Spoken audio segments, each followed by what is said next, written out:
Hello and welcome back. I am Megan Walsh, your host, and I am so excited to have Becca Post back with us today. She's our first repeat guest. So exciting. Today we're going to talk about all things human design. And Becca's going to do a little reading for me, which I am so excited about.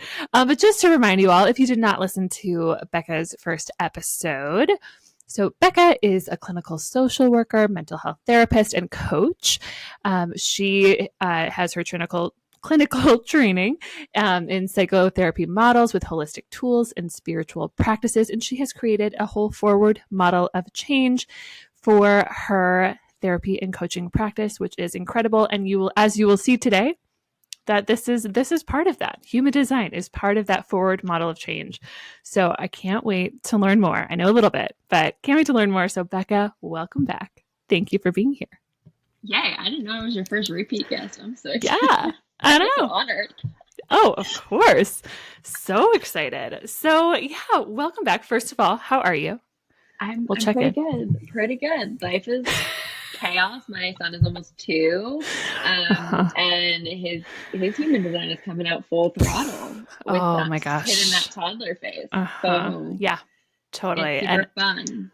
And I will share, Becca and I chatted a little before we hopped on this, just commiserating about all of the toddler, just about Chaos. 2 toddler boy chaos that we are both currently experiencing. So we are entering this space with that energy, but we get it. At least we both understand what it is like. So tell us more about human design, about what it is, how we use it, and we'll go from there.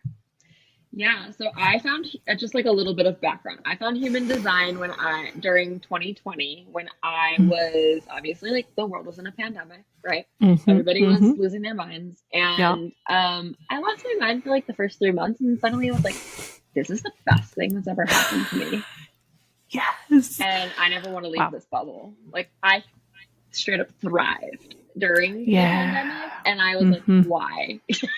I wanted to understand why I was suddenly like, oh, this is amazing. And I'm like a whole new person. And so I was doing a couple of like masterminds and group coaching things, and like trying to, like, I was building my businesses at the time, and I was like, oh, this thing, human design. Oh, interesting. Oh my gosh, I have never experienced something where I literally was like, you don't know anything about me, and just from this chart you've literally like seen me, know everything. Wow. You now know everything that there is to know, and this is terrifying. And so then I obviously was like, tell me more, and I started diving in on my own. And to clarify, like, human design is a like spiritual science. It's an Eastern modality. It came around in like the 1980s, and the original reason why it was created by bringing in 7 different Eastern philosophies was for parenting, actually. Wow. Yeah. Fun fact. So the foundation of it was created so that parents could learn that their children had energetic differences than they did. So kind of asking parents to step in and be like, how do we become more conscious in the way that we're parenting to not imprint our kids with what we believe and how we believe they should be? And so for me, how I've taken human design, knowing that it is a very spiritual model, and like, depending on who does your reading or how you learn about it, there's very much different ways. But because I'm clinical by nature and a therapist by nature, I do everything through the therapeutic lens. And so the way that I view human design in general is like, this is the idea of like nature versus nurture, like playing out in an image of your life. Wow. Yeah. And it has been game changing. I can't tell you how many readings I've done with clients, how many like spaces I've been in, how it's impacted my own life, like within my marriage and the way that I run my businesses and the way that I support my team and the way that I'm raising my son. Like, there's just so many aspects to it that you don't even need to go full throttle into it. And as people who are probably listening to this podcast, because they're probably all like some sort of perfectionist, I'm going to say that again, like, you can touch on this and not go full throttle and still get benefits from it. Yeah. Okay. Okay. We love to hear that. And can you tell us, like, what is your human design? Like, tell us Yeah. more about it. How does it tell us about you? So human design takes where you were born, so your astrology, in twofold. So human design believes that the soul inhabits the body 90 days before it's born. So you have Mm. unconscious patterns and conscious patterns. So moment you were born and 90 days before you were born. So there are things in your chart that are just like there that you have but are not totally aware of. And then there are things that are like very clear. So a lot of the things that are very clear, usually people who are into astrology, it's very similar to what they've experienced. But the beauty of human design that I've found is that it highlights your energetic role and the way that you make decisions and the way that you interact with the world in a language and an understanding that other practices don't necessarily give. Like, I think the Enneagram and that crazy tool that has like the IFSGS ones and like the strengths, Clifton Strengths Finder. Gosh, that one's just so hard to say. Are great. And they work really well, especially in like corporate environments and environments where we want to understand like who we are and how we show up. But this one is much more like, I feel like gives specifically like the clinical realm and the healing world a place to say, okay, energetically I function this way, and this is all the ways the world came in and conditioned me. And so I'm a 2-4 sacral generator, which essentially means that I am one of 5 types of energy in human design. You can be a manifester, who are the idea people. You can be a manifesting generator, who are ideas and doing. You can be generator, doing, projector, seer. You see all the things. And then reflector, which is the most rare, is the mirror of everything happening. Okay. And so when someone says they're a 2-4 sacral generator, I make decisions through my sacral chakra, which is a functioning like yes or no in your physical body, which let's be clear, gets like wired out of you very early on, at a very early age, because it feels super impulsive. Yeah, right. And there's no logic. It's just like a feeling. Sure, like, yep, I'm going to do that. Right. And then the 2-4 piece is the way that I show up into the world. And so like I am both a hermit and an opportunist. So I love alone time, which is what really normalized for me the pandemic, because each of your part of your profile can be conditioned to what the world needs of you when you're growing up, right? And so just as like an astrology perspective, I'm also a Libra sun. And so like the 4 Libra makes sense, right? Opportunist Libra, I like, and they're in my like 10th house of community and connections. So like, I'm all about like networking and connections and how do I bring people together and how do I do these things? And that is what the world wants of us. They want us to be extroverted. They want us to be really social. And I really never like touched the super introverted part of me that like quite literally needs to like lock themselves in a room away from the world to get really creative. And to be really in their gifts and to feel the natural inclinations and to move into this space. So until the pandemic, I was like, yes, I'm super extroverted. I kind of like need some downtime, but like not really. And now I'm too like, much. Oh my God. Is extroversion? And like, I would love to just like be locked away like all the time. Yeah. Wow. I mean, how fascinating, right? That you didn't even have like the full awareness of that up until doing this. And obviously up until the opportunity of the pandemic to fully embody it. Quite literally choosing. You don't have a choice. Yeah. Right. You didn't have a choice. And it was wild for me because it was like, there were just so many like natural answers, like especially for generators, because I can talk really heavily to that. And I'm a generator, and actually Megan, you're a generator as well. And so like a lot of what we would talk about today on this pod is like very much related to that. We both are. But like as a generator, you're just like the doing type. You'll go. You are like the best employee someone could have. And And I, for the longest time, could not understand how I was always getting jobs and I was always doing these things and I was always like being promoted and like being seen. And people were like, oh my gosh, you're so good at this. And I'd be like, I hate this. Like, yes, I'm extremely good at it. And I am miserable internally. Yeah. Yeah. And it wasn't until I learned that I was a generator, and in order to like feel energetic and to feel the life force and to get into a flow state, I had to be doing what brought me joy. Mm-hmm. Yeah. Right. And so it was wild for me to see like how this conditioning could work of like, yeah, I can do, I can be. But the moment I'm like kind of done, I'm like out. How do I escape? How do I get out? All those unhealthy coping skills, they come right in. Mm-hmm. And so I really have had to learn to piece apart what actually lights me up and what brings me joy, and how do I get rid of the things that don't, especially running a business. Oh God, yeah. Oh my goodness. Yep. That brings so much to the surface, as I have also found. Yeah. Wow. Okay. Mm-hmm. So interesting. And I love how it's so like, it just helps you to live and work right in like the most aligned way, essentially, right? Mm-hmm. Is what this understanding helps you to do.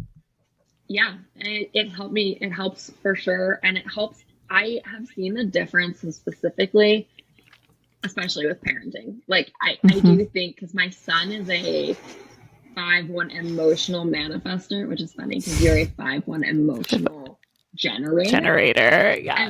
And I was telling Megan before we started, I was like, I'm always like kind of pumped about your human design because my husband is a 5-1 emotional. My son is a 5-1 emotional. Wow. So I'm like real familiar with your human design.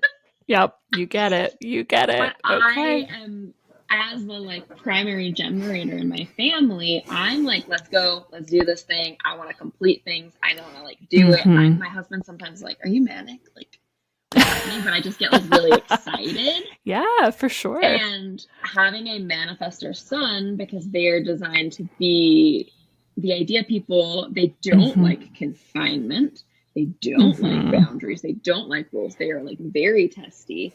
They like to push things, but they also don't have this like innate energy force that is like real life. So they have really deep rest. And really deep rest and really deep creative cycles. So, that whole thing with like parenting newborns, when they're like, get your kid on a sleep schedule. And it's like, my child is not designed for that. He's going to sleep 12 hours when he wants to sleep 12 hours, and he's going to sleep 8 hours when he wants to sleep 8 hours. He's going to take a 2-hour nap when he wants to. He's going to take a 3-hour nap when he wants to. And it has like totally given me this freedom to be like, yeah, that sounds really lovely. And as a generator, I definitely need that form of consistency.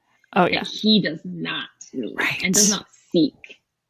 He doesn't want it. And the more I try to do it, the more he rebels.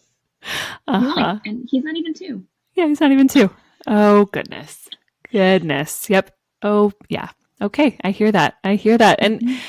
And that actually like feels really comforting to know that like it's not, you're not doing anything wrong as a parent. It's just his innate energy, his innate needs. It's not, that is so helpful. Wow. And for you, like one of the things that I think is like most important, right? Because we're both generators. So we've touched a little bit on like this go. It has to bring me joy. I have to be like really excited. Generators will like move into this flow state of like, I just am doing and I'm not even really thinking about it. And I don't really know how I got here. And like, I'm just here. Truly. And people will be like, so how did you do that? And you're like, actually, I don't know. I have no idea. Like no idea. And it just happened. Yeah. And the difference, though, between you and I as generators, and obviously, like for anybody listening, there's so many more nuances and so many things, and we're obviously not touching too many different types because we don't have that time. Sure. But I like love doing these, so if anybody wants to, like you can find me and we can do a rating, and I'll give you more information on yours. But the difference between the way Megan and I make decisions, even though we are both generators, is really important because I make decisions through my sacral chakra, like I mentioned before, which is like a very hunkering, like yes or no. In like something is a full body yes or something is a full body no, and if there is no response, it's just like a no. And it's really learning to like sit in like, how does this physically feel for me when I'm making a choice? Yeah. So like for me, when I'm hiring, I'm sitting with like, okay, how does this person feel to me in my body? Versus you make decisions through your solar plexus, which is actual emotions. You have an emotional wave that you experience. So I make decisions in a very like present, focused, not really ever super thinking long term about anything. And they're very rapid. Sure. Okay. Has both its like good things and bad things. As an emotional decision maker, you have to feel through every aspect and every potential outcome of the choice that you're making. And so that can be as simple as like, do I want pizza for dinner? Okay, I'm thinking like, well, if I eat pizza tonight, what are we going to eat in 3 days? And like, what's this going to do to my body? And how am I going to feel? And what is this going to be like? And my brain is like spinning. And you will get to the place of decision when there's a contentedness to it. So you're like, okay, yeah, pizza sounds good. Or you'll be like, okay, no pizza tonight. We're having tacos. Yeah. Wow. This is fascinating because quite literally this exact scenario played out last weekend. Truly, like my husband and I and our son walked into like a barbecue place that he had picked, and it was like 3 p.m. and like we were just kind of killing time, but like we walk in and all of a sudden it's like, okay, you have to go order and do this, and I hadn't even like thought through like, am I hungry? Is my son ready to eat this or that? And so I kind of froze, and my husband was like, do you hate it? Like essentially like, do you hate it here? Are you mad that I chose this or this and this? And I was like, I need a minute. Like, I need a minute to like sit and like literally we had to talk through. I told him, I'm like, I just needed to like think through everything that's happening here and what we need to do, what I need, what he needs, what we all need. And then I'm okay. And I'm okay. But like, truly, that's exactly what needed to happen. And I did not put that together, that this is what that is. Wow. That is so helpful. It makes emotional so much decision sense. makers like hate being thrown off guard. Like they don't like sudden changes of plans. They don't like being caught off. It's like one of the like hallmarks of difficulty in my marriage, because my husband is an emotional decision maker and I'm not. And so like I'll just be like, I'm doing this, and he'll be like, no, you're not, or like he'll just react really negatively, and I have to remind myself it's because it's not like he's reacting negatively because of what I've chosen, which is a lot of my like personal trauma, but it's because I caught him off guard. And I haven't given him enough time to feel through what's actually happening. Like this happened right before this podcast where I was like, I need this logo from you to like update it for my business, because he does all my logo stuff. Cool. And he's like, okay, cool. When do you need it? And I was like, now? And he's like, yeah, no. And I'm like, okay, you don't have to do it. And he's like, no, I'm not saying that. I'm just saying like, just can't do it right now. Yeah. Yeah, so he has to feel through when he can do it and when he can get it to you. Yeah, totally. Yeah. Wow, this is fascinating. The fascinating part, though, is watching this, like, emotional decision-making play out in, like, a toddler. Because knowing that my son is an emotional decision-maker, literally yesterday, I was, like, kind of laughing about this because I immediately saw a client after, and they were like, you seem rattled. I am. Because we're in the ice pop phase right now, and if he wants something, he like knows exactly what he wants. He's a toddler, but I took out an ice pop, and I took out 2, and I broke them apart, and I separated them, and he did not want the one I gave him. He wanted the blue one. And he literally threw a fit. And I tried to give him an orange one, threw himself on the floor, screaming, full-blown tantrum, until I ended him the blue ice pop, got up, walked away, and was fine. Like literally, I was like, I'm over it. Yep. And as someone who's not an emotional decision maker, I'm like, what just happened? What was that? And like, why are you suddenly fine? Because that's the other difference. Exactly. Like, with emotional decision makers is like, once they process, they're like, I'm good. And I'm like, I'm good. I'm over here. What is happening? Wow. Actually, this puts so much clarity. I wish my husband was sitting in here, because he would be like to you, he'd be like, yes, I don't get it. Why all of a sudden like something flips? And I'm like, I'm good. Oh, it's fine. I got it. Like when it was just something that was like a really big deal. Yeah. He's like, it doesn't make sense to me. And now I have an explanation. This is amazing. Yeah. And it helps because it's like rooted in the sense of like, oh, there's nothing wrong with me. This is just part of, and it's not that like, this is where people get really stuck on like their fixed or flexible mindsets. It's not like a fixed behavior. It's something that you have to learn to be in relationship with. Like, this isn't something that is like not changeable or malleable about you, because depending on the systems, right? The nature of, and the nurture rather, of how you were born, like the nature of how you were born, but then the nurture of your environment, this can get turned off. Yeah, for sure. Yeah, that makes so much sense. So yeah, again, this is just, it's helping the nurture part kind of, I can see how it is such an important tool in the therapeutic process to understand, oh, wow, this innate part of you has gotten so blocked because of this lived experience, this trauma. So the goal being, now that we know what your natural innate state is, how do we go towards that? How do we lean into that? How do we allow you space to really claim that and not have to apologize for it? Yeah. Yeah. Wow. And also then having a language to like communicate with what's happening around you, right? Like I gave the example with my husband where it was like, for him, because he's emotional decision making and I'm not, I always assume, because of my own trauma and my own wounds, that he doesn't trust me in making decisions. When the reality is it actually just takes him longer to get where I've already decided we're going. And I then we have a language, right, that says, no, it's not that I don't trust you. You know that it just takes me longer. Give me the time and we can come back to this. Right? It's a way of also then communicating that like, I'm not actually creating the feeling or triggering you in the way you think. I'm just trying to process it in my own way. In my own way. Exactly. Yeah. Oof, I love this. Has there been like, I mean, have you seen like human design used in couples work? I've done a couple of like readings for couples. I've actually done a whole family reading, which is like kind of fun. So fun.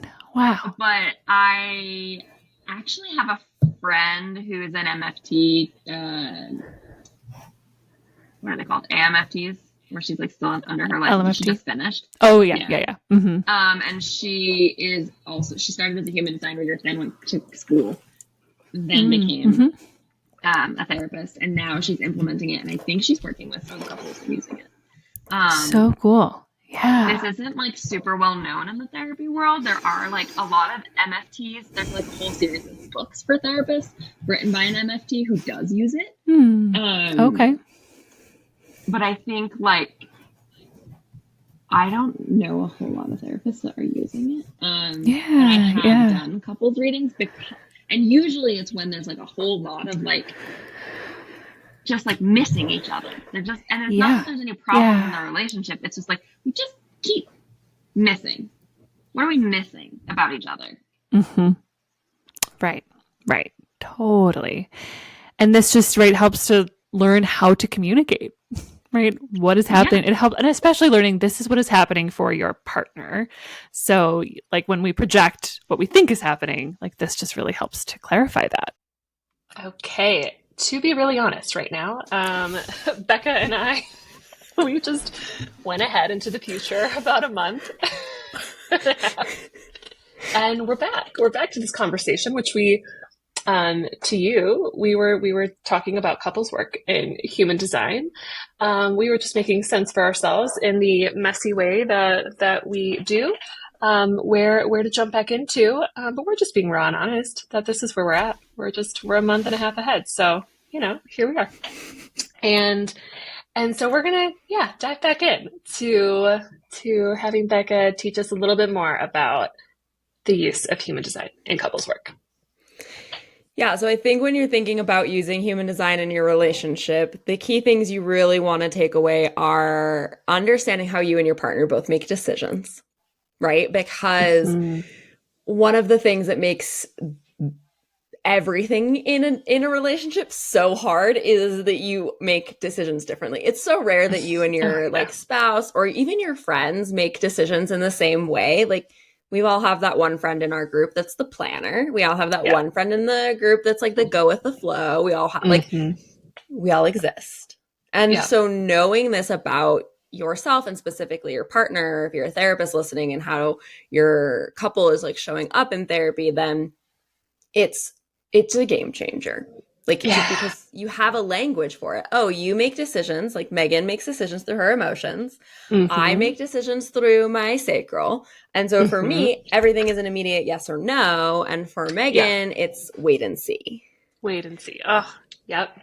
Which for relationships, that's not a fun dynamic. And I've mentioned a month and a half ago when we did this, that, you know, my marriage is that way. Yeah, totally. I should say, I don't think we mentioned we froze, and therefore that's why we did not we had to reschedule, and then just in our busy lives didn't get back to this point. I didn't add in sick that. Kids. We had frozen technology. Yes. We had no internet. We had life. No internet, life, and we're here. But yes, beautiful. Yeah, it's so hard. And but what I love about it is like, oh my God, we make decisions so differently. But then it's also in knowing this, it helps, like, what you need in your relationship is to feel seen by your partner. Instead of you being like, Megan, oh my God, just make the decision right now.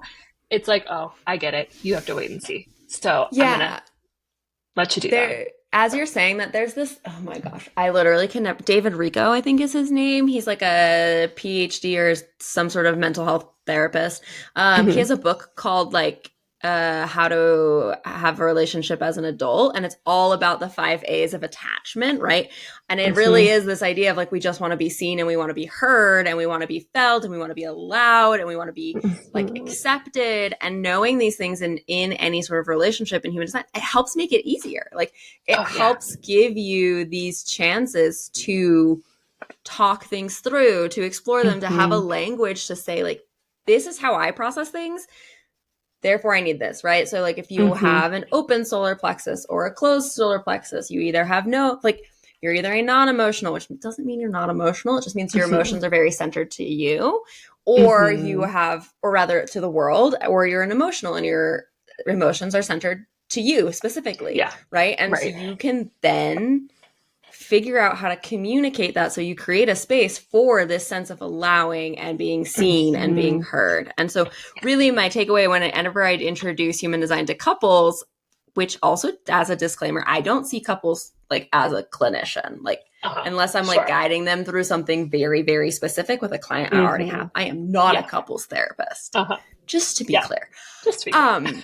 Because I think that's really important. But I do have done couples readings for specifically for human design because there are these barriers that happen. And when you're processing trauma or you're trying to heal, one of the biggest hurdles is like, how do I communicate this effectively? How do I communicate how I process? How do I communicate how I work with my partner? Yeah, totally. Oh, it is beyond helpful. And it also helps to, I think, regulate yourself when you're probably having conflict and like, you're like, right, you just want to scream back because you're not feeling heard. It's kind of a helpful tool to have in your pocket to move you through that says, okay, let's pause for a second. What's happening here, right? Each of our needs are coming out right now, and we just have to understand that and then make that plan to move forward. Yeah. Which I kind of think is like a solid place to like kind of pause on the couple stuff because I do think again that's like not my full expertise, but I think as we're thinking about like the listeners on this podcast and like what I know your audience to be and the work that I have followed for you and what we've chatted about is like the reason I brought human design into my therapeutic practice and is part of the foundations for the way that I run my business and the way that the lens that I see a lot of things through and the way that I foundationally built my coaching program is because it's such a tangible reason for nature versus nurture. Like it just gives you this visual of like you came into the world energetically prepared for this life. And then life came in and conditioned that in the way that it was going to. And so it is this like very tangible visual piece for specifically, I feel like clients or people who really are like, I cannot change this pattern. Why can I not change this pattern? Yeah. To be able to see like, maybe it's actually not a pattern that's meant to change. Yeah. Right. Oh, That's or like, powerful. For me, one of the biggest takeaways with my human design is like smart goals do not work for me. Like the way that I like set goals are very, very vague. Like, and human design like normalize that for me. Yeah. And so when I think about bringing it in with clients, a lot of it is like, let's normalize these things that you have thought are wrong with you through this specific lens. And then let's talk about the impacts in a clinical or therapeutic way. And how do we process our emotions around these things that we thought are wrong, that are actually like kind of innate to who we are as people. Totally. And if healing is us just embracing and stepping into the most authentic versions of ourselves, this is precisely that, right? We were born in this way. This is how we operate innately. So and as every time you like said something about me and this is how I operate, it's like, great. This is so reassuring, right? I feel so much more at ease. Yeah, that I'm not doing anything wrong. You know, this is not bad. There's nothing shameful. It's just who I am. This is how I process. And right, the more that we give each other permission to just be who we are, the easier humans we'd be.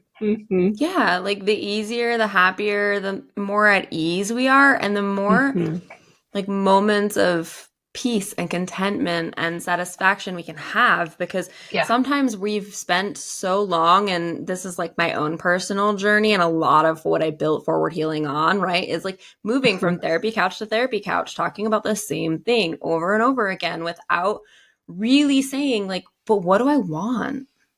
Like, I know these things about myself. I've figured them out. I understand. I'm having the same conversation over and over. Sometimes I'm not even aware, but what do I want? Like, what do I actually desire for myself with this knowledge I've cultivated over time? Yeah. Oh, I love that. And so I'm so curious, with human design readings that you do, what does a human design reading look like? I know you do them, you offer them like one-off. Like what does that look like? What if someone did this with you, signed up for it, like what should they be prepared for? So for me, a human design reading is very much from a therapeutic lens. And I say that because a lot of the times when people research human design, there is a very strong spiritual aspect to that. But because I'm by nature a clinician and not, I like the woohoo, but like I also like practical. Like that is actually one of my human design gifts, is to make things tangible and practical for people. And so it depends on who you're doing the reading with. But for me, what we do is you sign up, I get your birth information, like where do you live, where were you born, what time, what day, what city. And then I actually have you like give me a brief summary of your life, of like, where are you stuck? What are you doing? What's coming up for you? Like, tell me about your childhood. Like a really, really brief overview of kind of what probably would feel like an initial like therapy intake, right? Where you're kind of like, I just need as much information about you as possible, because when you're doing a one-off reading, you've never met the person, right? I've never met you. I've never interacted with you. So I don't know anything about you, but what I need to know is what you know about yourself. And so for me, I'm looking, because that's the lens I see everything through, is like, what do you know about yourself? And how am I then going to connect that for you through human design to either normalize or help you shift where you're stuck? They're very different readings when I'm doing it with someone I've worked with for an extended period of time. Like I will say, when I started introducing it to my clients, I don't think I went through a reading without someone crying, because it felt so seen. Yeah.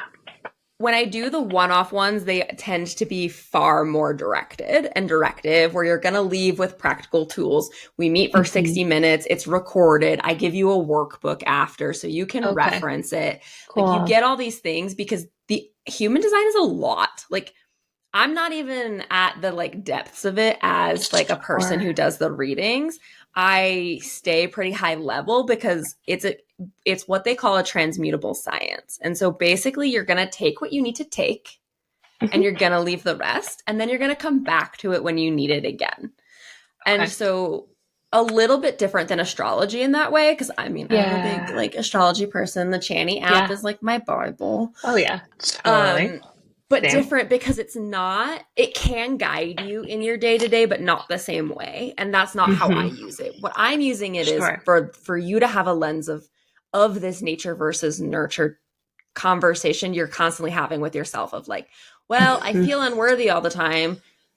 why is that? Oh, my parents like emotionally neglected me. Okay, cool. But also you have an open heart center, which is your self-worth. So you have a preconceived notion to begin with to prove your worth. Yeah. Now we build coping skills around that piece, and you leave with tips and tricks to like start to build that. Yeah. And what I've loved doing is like I like obviously do these for clients in our practice. So like if one of my other therapists are doing it, I get permission to send the therapist the recording. Oh, I love that. Oh, that's so fun. So like sharing it with the people that you work with is also really, really helpful because then you get to actually like take the things and move forward with them, whether that's coping skills or like I've done a lot of readings in the last 6 months for other therapists who run businesses. And it's like, I'm giving you tips and tricks about how to run your business based on your human design and like what you need to be thinking about if you're hiring or you're exploring or you're expanding or you want to niche down or different things like that. We talk about that because there are certain people who like, knowing my human design, I have an open identity center. Niching down is something that's like not in my best interest because I love having like a super vague way of working that feels very intuitive to me. I don't like being put in a bucket, but I have employees and I've done readings for other clinicians or people in my life where they have these very strong values and boxes and things that they want to be put in because that's part of who they are. And so then you learn to work with it. And so we explore a lot of that in 60 minutes. It's pretty overwhelming, but then I do offer like a discount or a package if people are interested in like following up. And also I think it's just like a beautiful practice to like come back to maybe like once a quarter meeting with someone who's just focusing on that for you to circle in on like, okay, is there anything I should be knowing about myself at this point in time? And this is what I'm dealing with about my human design, how that impacts it. Yes. Oh my God. I love it so much. Wow. Well, this is so great. I feel like everyone will benefit from this. I mean, just to know yourself more deeply, you know, as I was reading more about my 5-1-ness, gotten like 5 new clients who are all 5-1s. Really? I'm laughing. So interesting. Can you just give a little overview again of what that means?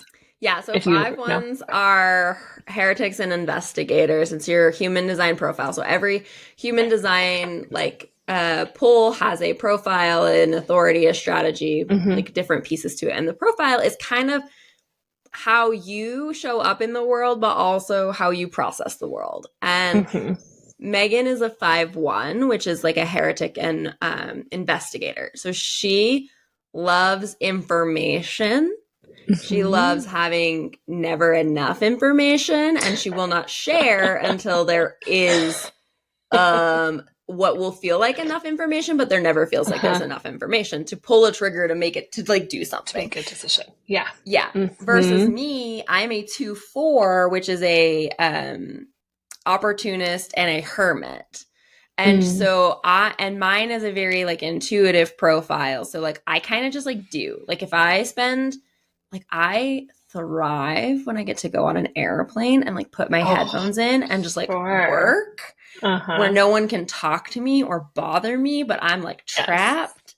And then I come out and I'm like, I want to go. I want to do all these things. I'm like super extroverted because I have a desire to connect and be with people and I naturally pull them in and I seek them. But I simultaneously like want to just like completely be literally completely isolated.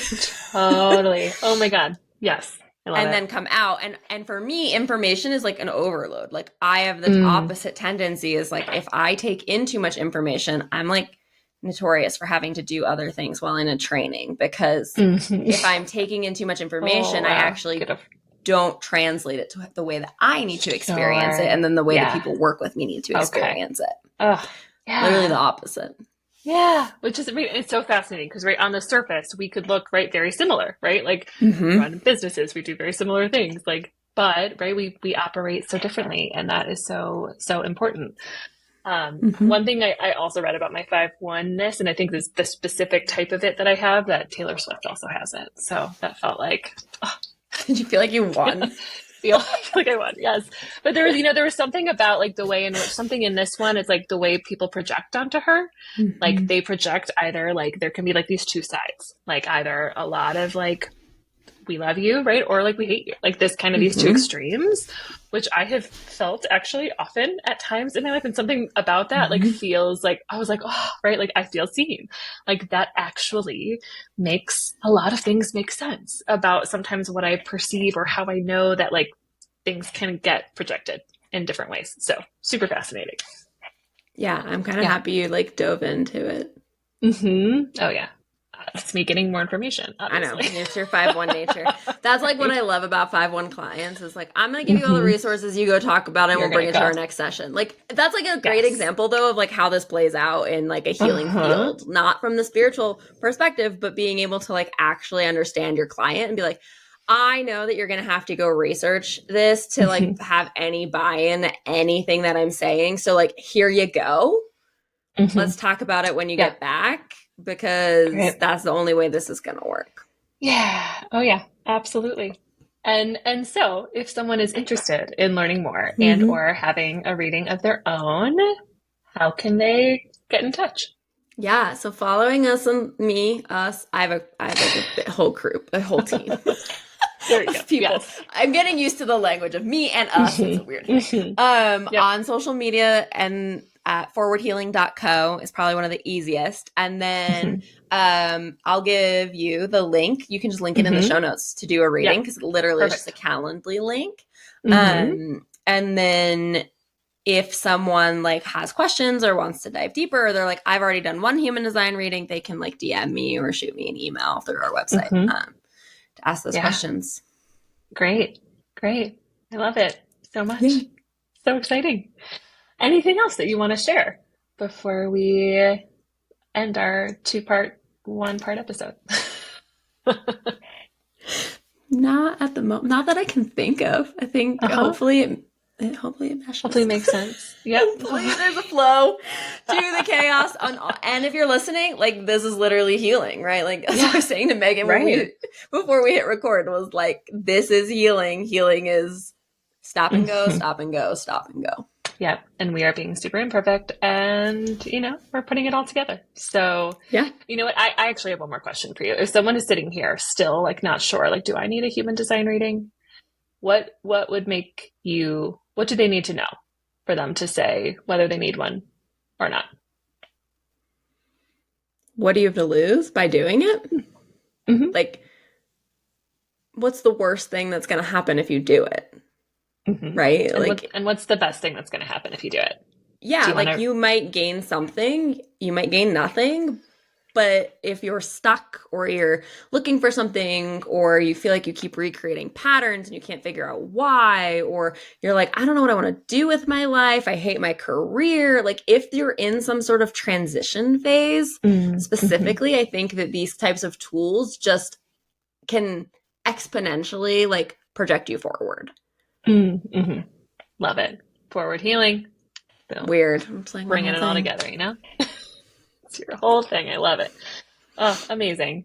Becca, thank you so much for coming back on. I am so excited for everybody to listen and then to be able to connect with you and learn more about and experience the human design reading for yourself. It's fascinating. It's such a helpful tool to really understand yourself more deeply. So try it out. Amazing. Thank you, Becca. Thank you. Yay.